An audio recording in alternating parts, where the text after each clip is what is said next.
Good morning guys. आप सभी लोगों को edu success world zone online classes में स्वागत है।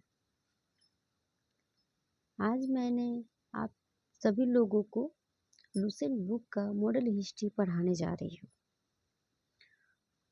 तो अच्छे से पढ़ें, दिल लगा के पढ़ें। अगर कुछ समझ में नहीं आता है तो फिर आप मेरे से पूछ सकते हैं, कमेंट कर सकते हैं या डायरेक्ट लाइव पूछ सकते हैं। ठीक है, तो आज मैं पढ़ने जा रही हूँ आधुनिक भारत। पहले मैं आधुनिक भारत पढ़ लेती हूँ क्योंकि ज़्यादातर कॉम्पिटिटिव गवर्नमेंट एग्ज़ाम में सबसे ज़्यादा अगर क्वेश्चन पूछा जाता है तो आधुनिक भारत से पूछा जाता है।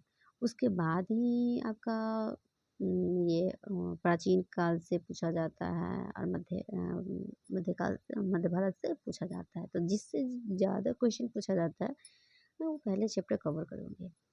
ठीक है, तो उत्तरकालीन मुगल सम्राट। उत्तराधिकारी युग में गुरु गोविंद सिंह ने बहादुर शाह का साथ दिया था।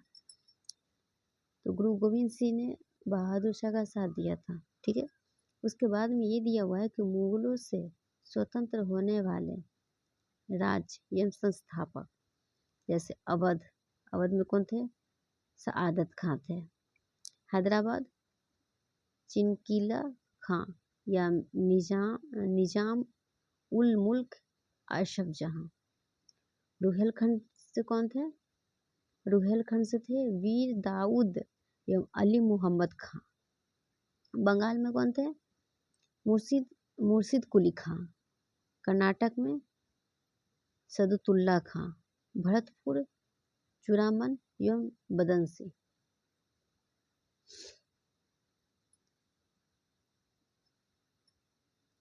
नोट, मुगल सम्राट मोहम्मद शाह ने सआदत खां को बुरहान उल मुल्क की उपाधि दी थी। सआदत खां का असली नाम मीर मोहम्मद अमीन था। कहने का मतलब है कि पहले लोग जो भी लोग अच्छे काम करते थे उसके उपाधि से नवाजा जाता था। तो मुगल सम्राट मोहम्मद शाह ने सआदत खान को बुरहान उल मुल्क की उपाधि दी थी। आगे पढ़ते हैं। बहादुर शाह का पूर्व नाम मुअज्जम था। बहादुर शाह का पूर्व नाम क्या था? मुअज्जम था। बहादुर शाह को शाह बेखबर के उपनाम से पुकारा जाता था। बहादुर शाह का मुअज्जम नाम से भी जाना जाता था और उसे शाह बेखबर के नाम से भी जाना जाता था। शाह बेखबर जैसे कि उसको किसी भी चीज़ की खबर ही ना हो। भले शासन चलाने वाले हैं, राजा हैं, लेकिन किसी भी इंफॉर्मेशन उनके पास नहीं है। बिल्कुल बेखबर इंसान है वो। जहांदार शाह अपने शासन में लाल कुर्ती नाम की वैश्या को हस्तक्षेप करने का आदेश दे रखा था। जहांदार शाह हैं जो ऐसे राजा हैं जो कोई भी ऐसे इंसान को अपने लाइफ में हस्तक्षेप या इंटरफेयर करने की परमिशन नहीं देता है जो निचले पद की हो या जो अधिकतर राजा में शासन में नहीं पसंद किया जाता। लेकिन ये ऐसे राजा थे जहांदार शाह जो एक वैश्या को अपने निजी मामला में अगर जो भी फैसला करने में अपने हस्तक्षेप करने की परमिशन दे रखी थी, वो भी किसको? वैश्या को। मुगल कालीन इतिहास में सैयद बंधु हुसैन अली खां एवं अब्दुल्ला खां को शासक निर्माता के रूप में जाना जाता है। तो मुगल कालीन में सैयद बंधु और सैयद बंधु मतलब दो भाई, बंधु मतलब भाई को बोला जाता है। ठीक है, तो बंधु कौन कौन थे? हुसैन अली खां और अब्दुल्ला खां को शासक निर्माता के रूप में जाना जाता है।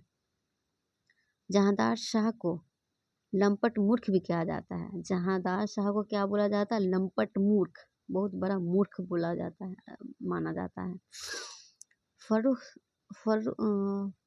फर्रुखसियर को मुगल वंश का घृणित कायर कहा जाता है।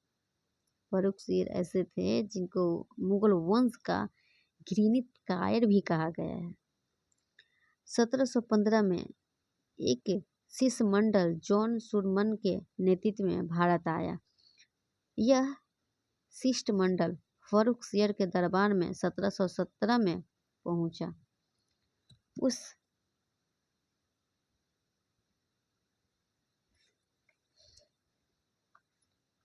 समय फर्रुखसियर जानलेवा घाव से पीड़ित था।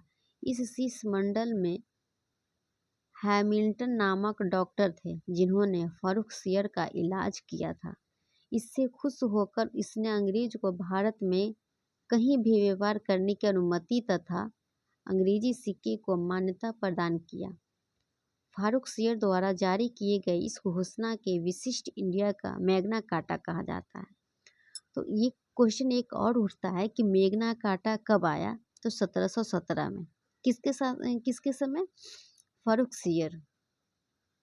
ठीक है, इसीलिए इसको घृणित कायर कहा जाता है। ठीक है, अब आता है सुंदर युक्तियां के प्रति अत्यधिक रुझान के कारण मोहम्मद शाह को रंगीला बादशाह कहा जाता था एवं एक संगीतकार के रूप में मोहम्मद शाह ने अनेक ख्यालों की रचना की थी।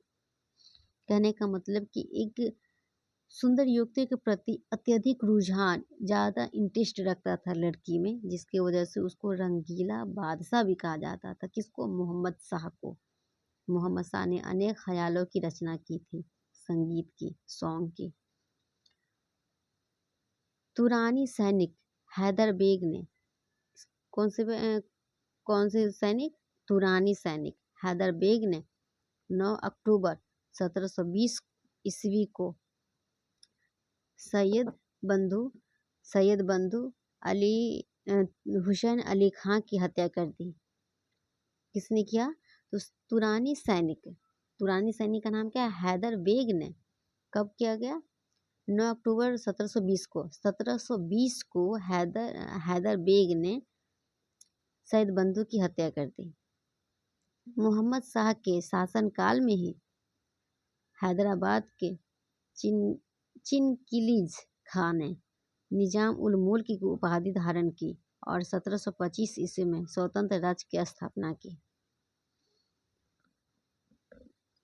हैदराबाद की स्थापना तुरानियों ने एवं अवध की स्थापना ईरानियों ने की। इतना याद रखिएगा कि हैदराबाद की स्थापना किसने किया? तुरानी ने। और अवध की स्थापना किसने किया?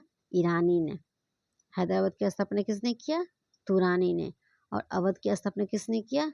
ईरानी ने। ईरान ठीक है, ईरान के सम्राट नादिर शाह। ईरान का सम्राट कौन है? नादिर शाह। 1739 ईस्वी में दिल्ली पर आक्रमण किया। उस समय दिल्ली का शासक मोहम्मद शाह था। नादिर शाह को ईरान का नेपोलियन कहा जाता था। नादिर शाह को नादिर शाह को ईरान का क्या कहा जाता था? नेपोलियन कहा जाता था। नादिर शाह लगभग 70 करोड़ रुपए की धनराशि और शाहजहां का बनाया हुआ तख्त ताउस। नादिर शाह, जिसे ईरान का नेपोलियन कहा जाता था, वो नादिर शाह 70 करोड़ रुपए की धनराशि और शाहजहां का बनाया हुआ तख्त ताउस तथा कोहिनूर हीरा लेकर फारस वापस लौटा।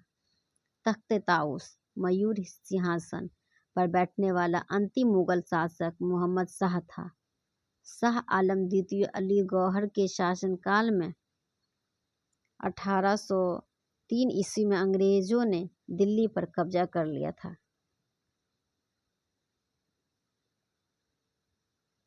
पानीपत का तृतीय युद्ध 1761 ईस्वी में मराठा एवं अहमद शाह अब्दाली की सेना के बीच हुआ। इस युद्ध में मराठों की हार हुई।